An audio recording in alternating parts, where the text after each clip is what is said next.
If you've been thinking about purchasing any of the Seeking Health probiotic lines and been wondering what's the science behind it, what's the value in it, is the cost worth it, do they do lab testing, then this is the review for you. What's up, beautiful people of the internet? Dr. Nick here. I help fitness enthusiasts such as yourself optimize your gut health to improve performance both in and outside the gym. And of course, we can't talk about gut health without talking about probiotics, everyone's favorite supplement in the gut health world. I've done another review of another popular probiotic in the gut health space from Thorne, but today we're going to be doing it from a company called Seeking Health. Now, this is a company that was founded by Ben Lynch, who's very well known in the natural, alternative, holistic health space. And I think he's a pretty good guy. He puts out really good information, and there's a lot of very positive reviews of his products on his site.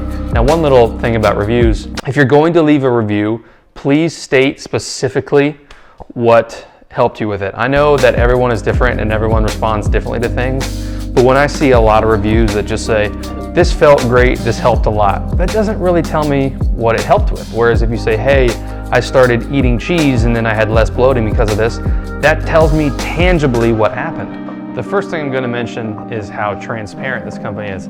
Typically, when you see probiotics, they'll list out the species, but they won't list the specific strain. So I'll put a video up on it now, but you can see the BI04 or the BI06 or the LC11. The series of letters and numbers after the complicated name means that is strain-specific probiotics.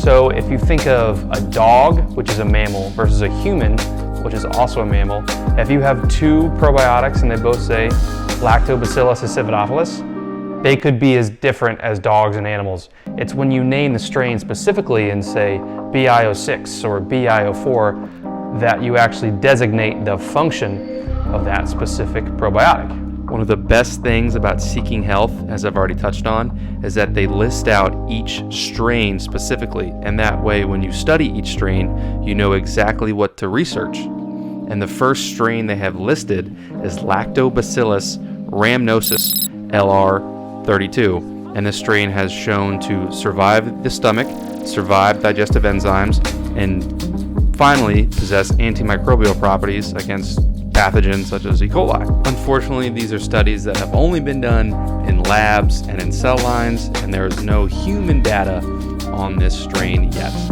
Next one, we have Lactobacillus plantarum LP115, and the evidence in cell lines shows that it can survive in the GI tract, can inhibit some pathogens, which is good, and it also has anti-inflammatory properties. And then on the human data side, there is evidence showing that it improves immune responses after people have been vaccinated. This is actually a very interesting way people study supplements, is they take a group of people that are vaccinated and then they give one group that supplement and they give one group nothing, and they try and see if that supplement helps induce a greater immune response. Next one we have is Lactobacillus acidophilus LA14, and in human studies there's several, which is a nice thing to see. And it is shown to be supportive for those with bladder infections. It is also shown to be supportive for those with rheumatoid arthritis. Now, caveat to that latter study is it didn't actually see a change in symptoms, but it saw a reduction in inflammatory markers that are often associated with rheumatoid arthritis. And in that same study, there were 3 other strains that are in the same Seeking Health probiotic that were also included in that study. And if you ever go down the rabbit hole of probiotic research, which believe me, hard hole to get out of, you'll see that multi-strain probiotics tend to be more efficacious, which is the fancy word for saying beneficial, than single-strain probiotics. And for those of you out there who are parents of young children or who are planning on becoming parents of young children in the future, I got some good luck that hopefully is going to help you sleep more. Colic, children crying all the time. This probiotic strain has shown to be supportive in reduction of crying time in those infants with colic. And same as I mentioned before, this was a multi-strain probiotic featuring 2 other strains from this very same Seeking Health product. Next strain we have is Lactobacillus salivarius LS33, and this one has been studied in several instances with adolescents with obesity, and unfortunately there were no changes in biomarkers or no changes in weight or BMI or anything. And And that just goes to show you that even I'm someone who's a supporter and I love to use with patients probiotics, I see where the road meets the end and where there's some conditions such as weight loss where we just don't have enough evidence to support their use for it.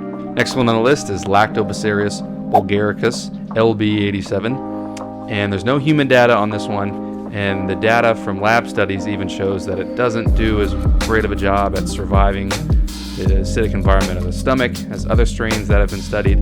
But this is a common strain that is used in food manufacturing and specifically fermented foods such as your yogurt and your hard cheeses. Next one we have is Lactobacillus paracasei LPC37, and this is actually a strain that I've reviewed before in a previous video from Thorne's Fluorosport 20B. Put the link to that video right up here. And just to reiterate some of those findings, this strain has shown to be beneficial when combined with other strains for upper respiratory tract infections, which has huge implications for those of us who are big-time fitness enthusiasts.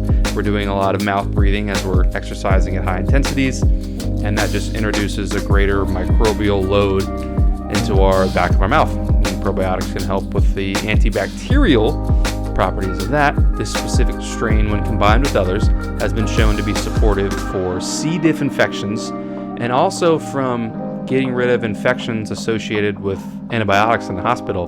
Because if there's one thing that's it's kind of just an unfortunate truth about hospitals, is that you're at a greater risk of contracting bacterial or even viral diseases just because there's so much of it going around.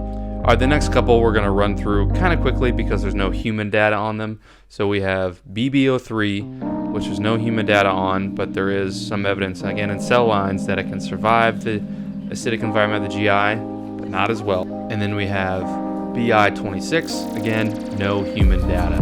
But then we probably have one of the more studied strains in this product, BL04, and this is actually, again, a product or a strain that I've reviewed on the Thorne probiotic review, and this one has shown great benefit for C. difficile infections, for upper respiratory tract infections, for colicky babies. So this is one of the more promising strains in this line. And the last strain, ST21, the only evidence I could find about this was a case report, which is essentially where a doctor or clinician just writes up a case about a patient experience they had. And this case report was about a patient who had a salmonella infection and actually cured it using this specific strain of probiotics. But again, it was just one case report, so I don't take that to mean if you have an infection with salmonella, take this. Please speak with your physician, speak with a doctor. This is just a case-reported study that hopefully will lead the way to further research on this strain down the line. Alrighty, now probably what you all came here for, which is my honest review about using the product. And so I use this for two reasons. Number one is I like to use this when I'm eating in a caloric surplus, a bulk, and I do it to try and improve the digestibility of all these calories that I'm consuming. And I notice significantly less bloating and gas when I use this supplement. And bloating and gas can be symptoms of maldigestion. So in my view, at least for me, it's seeming to help improve my digestion.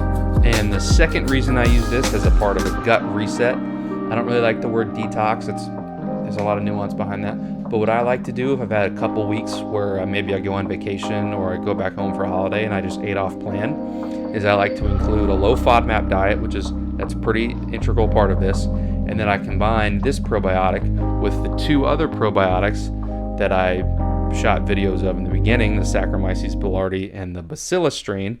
And to me, the combination of those three things brings my bowel movements back to mild constipation, which is where I tend to go when I eat off plan, and back to 1 or 2 bowel movements a day at the same time. They're easy to pass. And in my opinion, I don't think probiotics are something you need to take year-round to get the benefit.